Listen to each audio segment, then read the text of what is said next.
So without further ado, let's move into our first keynote session on stage two, predictions and use cases for the metaverse with Nina Jane Patel at Kabuni. Nina, thank you for joining us. Hi, Tom. Nice to be here today. Thank you. I will just bring up my slides to share with you, and there they are. Wonderful. Well, thank you for having me here at Data Center Live today. I joined this time last year on the March 8th stage. It really was a pleasure last year, and I'm sure today's event will be equally successful and impactful as well. So today I'm here to discuss with you predictions for the metaverse and working towards an understanding of the metaverse and its use cases. I am Nina Jane Patel. I'm the co-founder of Kabuni. Additionally, I'm a psychotherapist and a doctoral researcher as well, investigating the psychological and physiological impact of immersion, presence, and embodiment in 3D immersive virtual environments. But I am the co-founder of Kabuni and the head of research. And at Kabuni, we offer a secure and safe metaverse platform to learn, grow, and explore. Our innovative approach to harnessing the power of emerging technologies for the education sector is evidence-based, enhancing the curriculum and preparing learners for the future.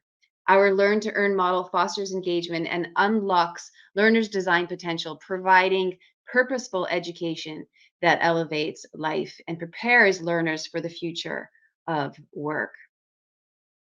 So first of all and foremost, what is the metaverse? Even now in 2023, there is some unclarity around that. So we'll dive into that further in a few moments. Today, we'll also discuss the components, the technological components of what the metaverse is and the technology required to bring it to its full fruition. And then we'll also discuss the value and implications of the metaverse and what it might mean to us as humans, as businesses, as organizations, as communities, and in general, society at large. So here we are, 6 months almost into 2023, and the hype from the word metaverse has died down, replaced mainly with conversations around AI. But about back in October 2021, we saw a certain social media company rebrand itself. And there is still a lot of uncertainty from that rebranding. What does the metaverse mean? Is it gaming? Is it social media? Is it simply just virtual reality? Or is it the next iteration of Second Life? Or is it Bitcoin? Is it cryptocurrency? Is it non-fungible tokens, NFTs? Or is it yet another scam or disaster waiting to happen, just like the FTX? Or is it a completely unnecessary buzzword? Or is it indeed the Matrix, a digital world that we're all hypnotized and consumed by? So often these terms are used interchangeably. And here we are in May 2023, after this social media company rebranded, and then there has been an investment of trillions into the development of what we call the metaverse. And indeed, the term metaverse existed long before this rebranding, but it is now continues to be sitting, having conversations at our dining room tables, around the water coolers, and in conversations around the world. Time Magazine featured it back first in spring 2022, and then just a few months earlier, at the beginning of 2023, when our world leaders met in Davos at the World Economic Forum. So it certainly has continued to get some prime time media attention, good and bad.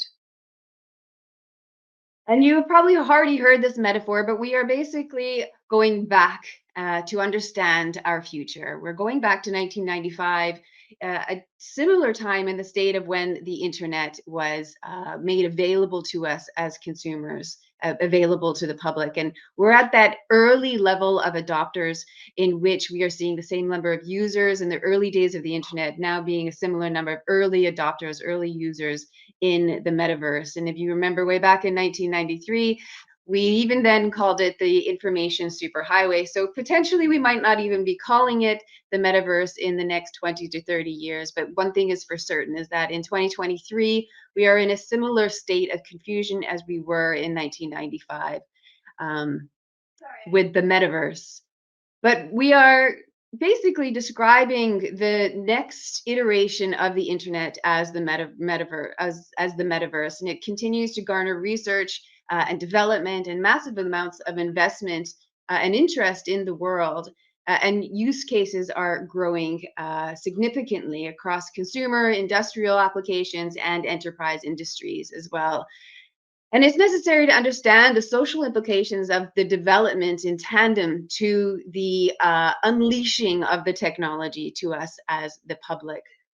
The previous era of the internet taught us that while technology can be a powerful tool for and force for good, it can also exacerbate or create new problems unintentionally. And what we have to be certain about today in 2023 is that we mitigate and learn from some of the mistakes that we made with the integration of the technology into our lives, the technology of the internet, and how it has encompassed our lives quite significantly since 1995. And now at 2023, we have an opportunity to learn from those mistakes.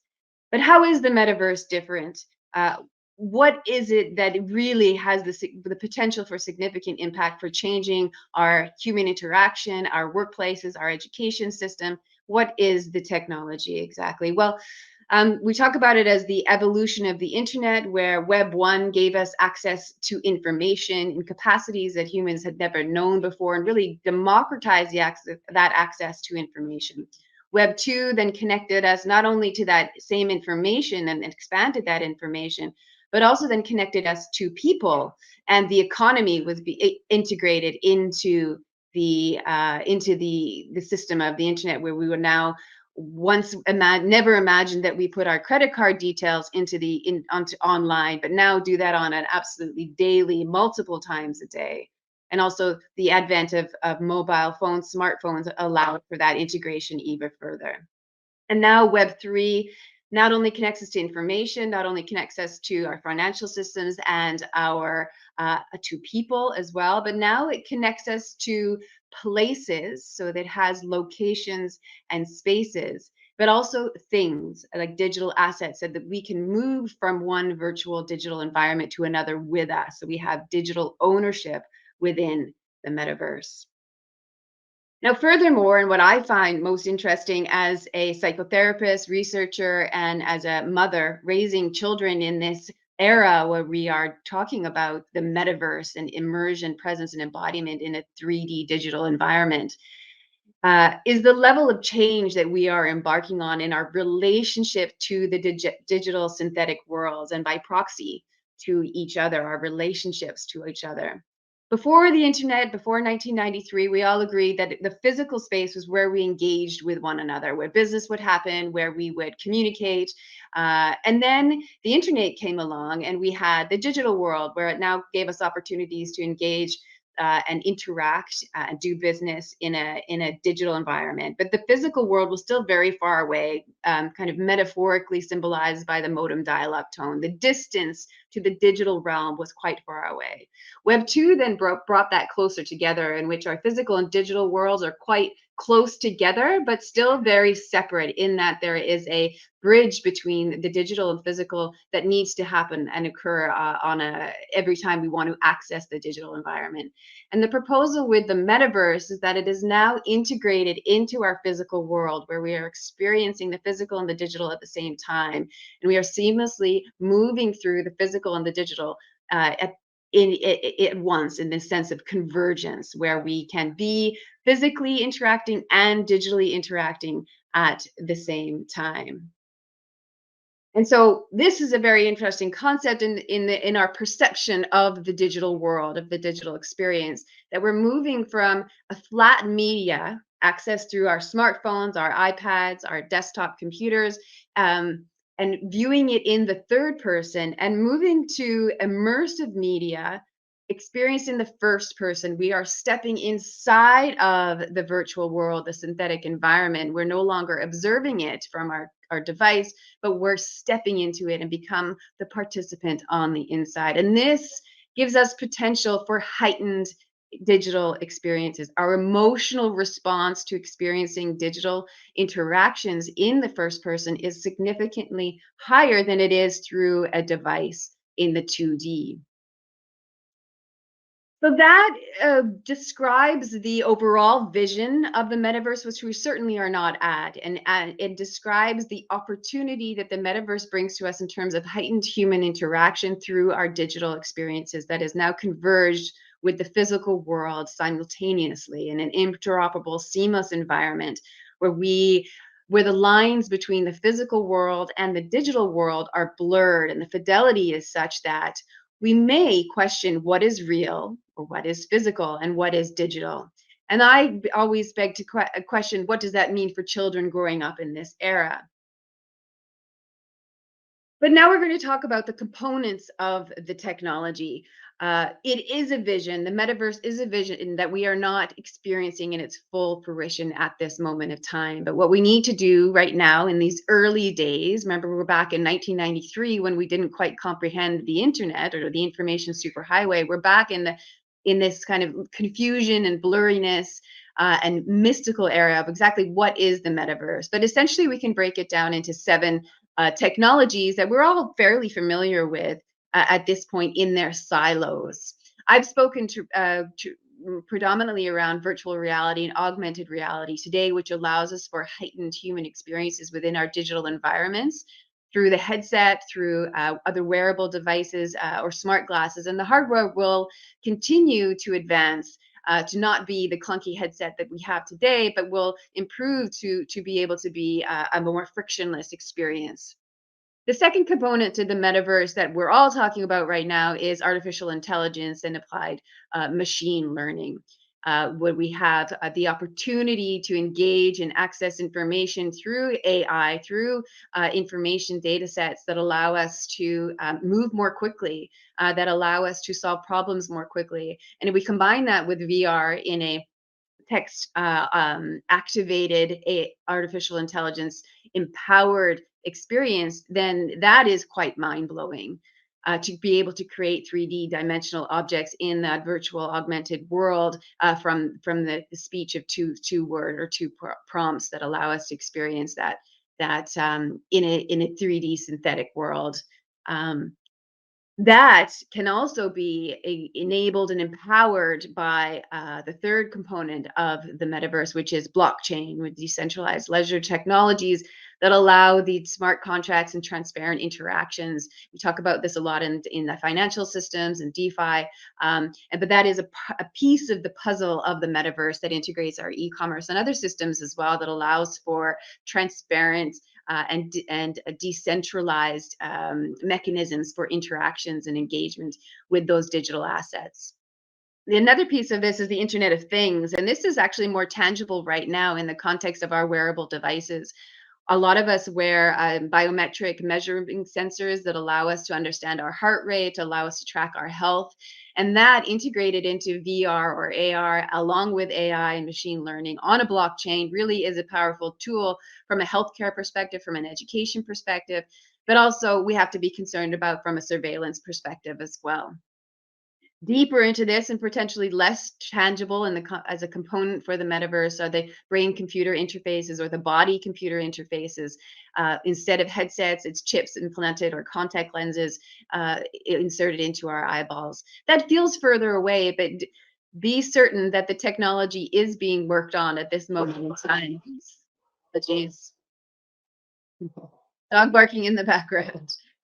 The sixth component of this is the 3D reconstruction of our physical world, the digital twin, so that we replicate the physical world in the digital world and have the representation of the physical world in our digital world, which really brings this to life in the context of convergence. And finally, the seventh piece of this is our 5G connectivity, the speed, the data, the transfer of data through those Internet of Things and wearable devices, and how the data translates and speaks to each other and transmits, is going to need the telecommunication providers to really up their game to be able to support the full vision of the metaverse.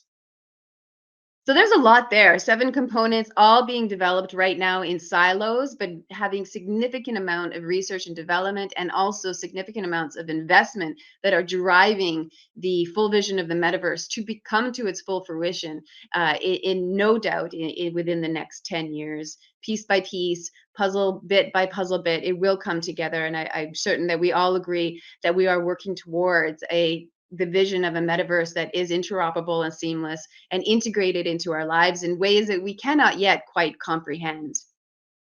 And again, this is, in the conversation right now today, we can separate this into 2 aspects of it that really are Web3, which are the blockchain, the decentralization philosophies of this next phase of technology, and then the kind of human interface of that, which is the virtual reality, augmented reality, that will exist as our human experience, or the interface of the metaverse. So that we can classify and develop the conversation between Web3 and metaverse as well. And those are distinct technologies that are moving forward into the full vision of the metaverse. So I provided you an overview of the full vision in terms of immersion, presence, and embodiment in a 3D world that has components that we all speak about today that are enabling and empowering that human interaction in the metaverse. And then moving into the implications of that and how is it being used today? And what is the social value of it? Why should we be spending our time in the metaverse? And is it a compelling place? And how will it be a compelling place? Well, just to sum up again, so we've got those 2 distinct technology shifts around Web3 and metaverse, a decentralized future on a blockchain that allows us to interact with each other 24 hours a day with people around the world, represented by avatars and engaging in each other in new, exciting ways. And that's driving a shift towards a more decentralized and a more human-centric internet. So we're no longer bound to our small screen, but we're now stepping into the digital environment from the top of our head to the tips of our toes, digitally represented as an avatar, and experiencing our digital world as the first person. And again, these technologies can create powerfully compelling digital environments that we can collaborate and work together in. We can engage with our family and friends, and we can experience the digital and synthetic world and the physical world simultaneously. And so what we're going to see is this generation of children, the Gen Z and Alpha, are going to be expecting a digital aspect to almost every aspect of their lives. Every experience of their lives will have a digital component to it. And we were going to see this. We saw this, a lot from a result of the pandemic, but also the technology is supporting this in the context of their life experience. And we cannot underestimate the value of which Gen Z and Alpha will put on their digital experiences, and the authenticity of a digital experience does feel very real to them. And we cannot underestimate the value of that moving forward in the context of the development and the responsibility of planting the seeds for the future of the metaverse today.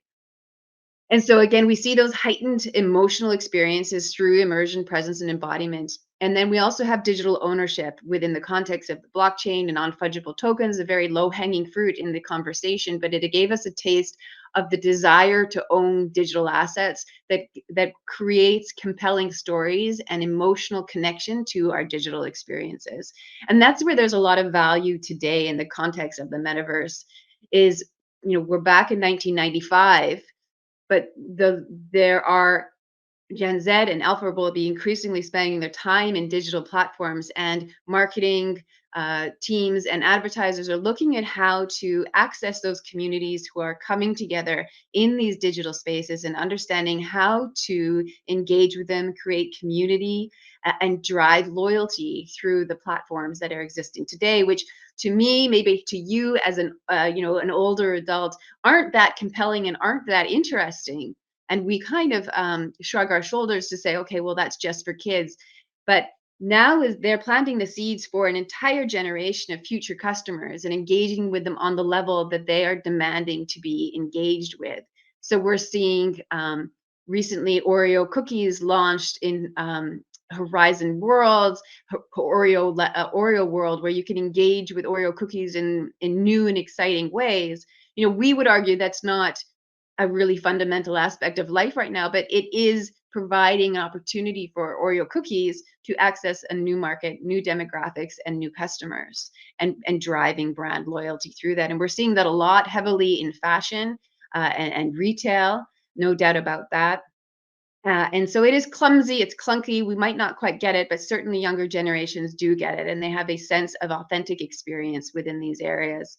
And the current state of the technology is that we can break this into three environments. We have the gaming environment with gaming communities. We have blockchain environments where you can drive limited digital assets through blockchain based experiences, and then owned environments where you are exploring 3D e-commerce websites in a similar, creating 3D tangible items within an e-commerce experience.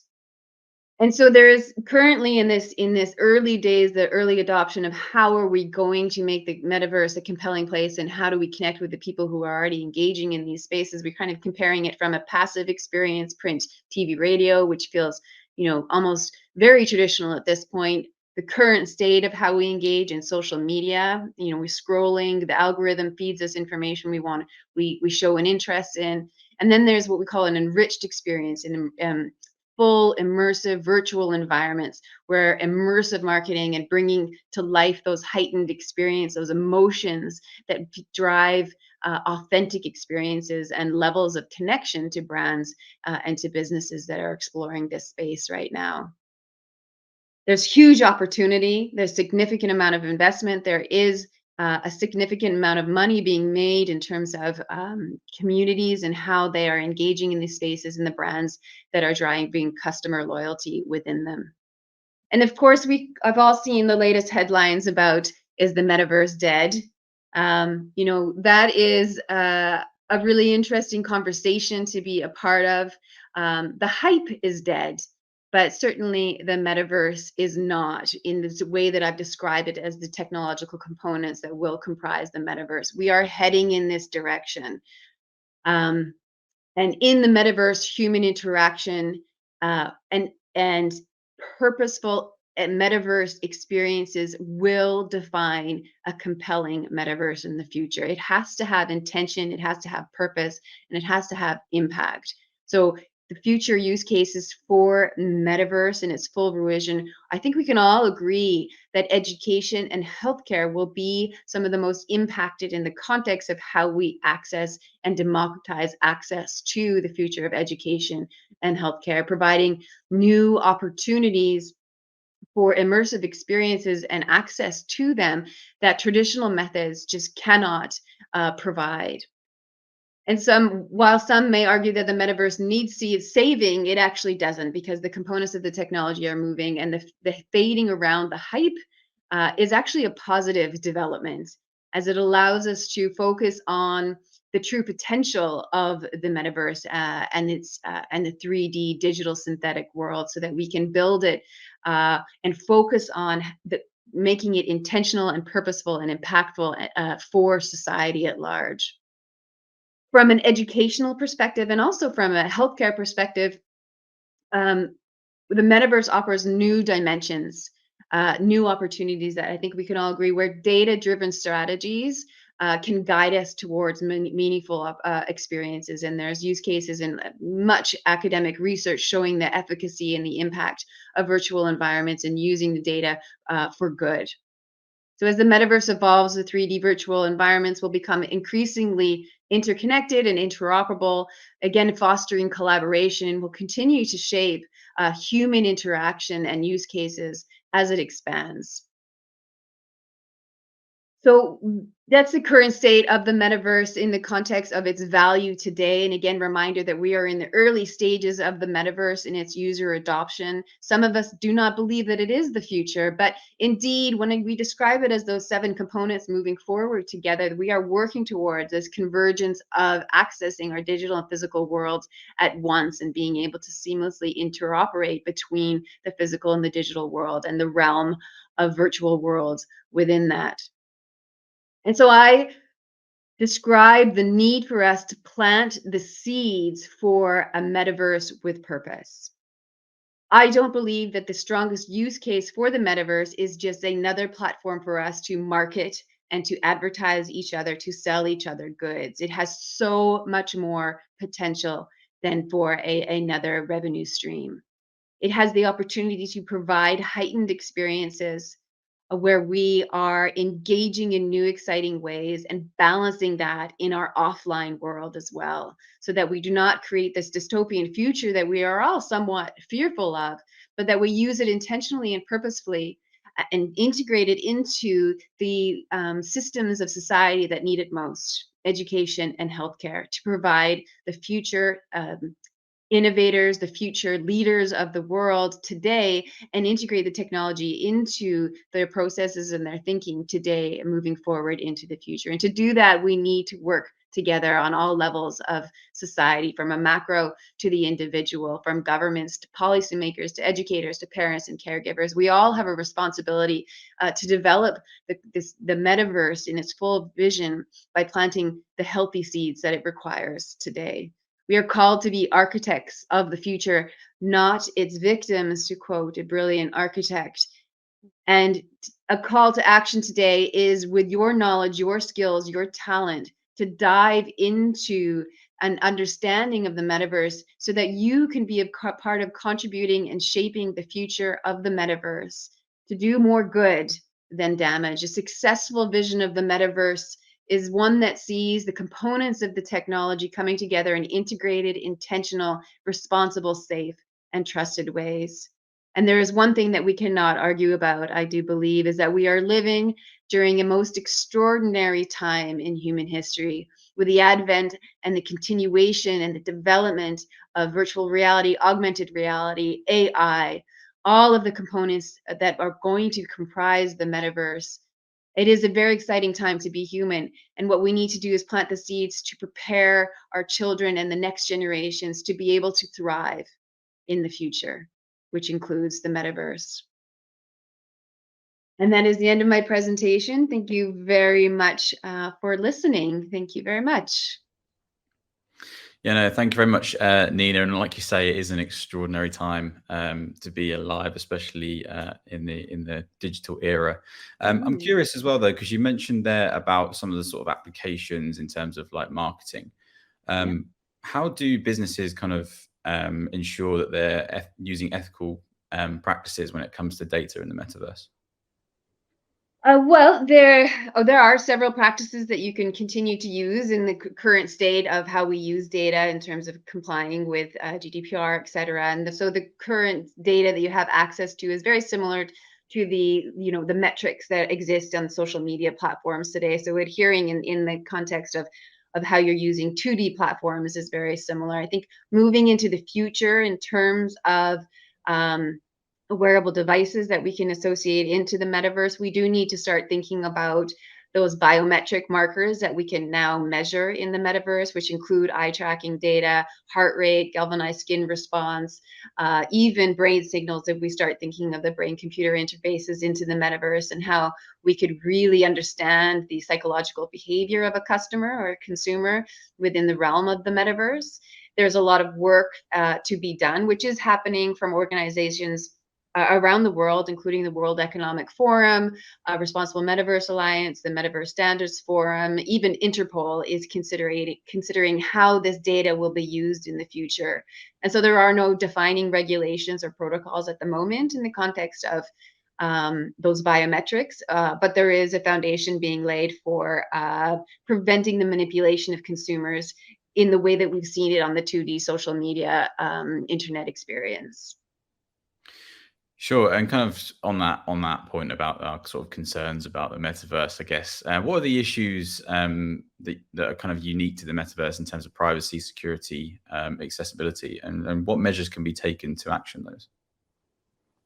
Yeah, so continuing in the biometrics, so there are 5 data points that can be brought together, and the way that they interact is as identifiable to you as a human being as your fingerprint. So when we understand your way your eyes move, the way your heart rates, and how they interact with each other, that identifies you. And so in the concepts of the metaverse, where we are engaging with the hardware, whether it's smart glasses associated with our wearables, we do have to take concern about how that data is being used. And that is a part of the conversation why the decentralized future is can support that, and who owns data and data sovereignty is a conversation that needs to be developed in parallel to the development of the technology as well.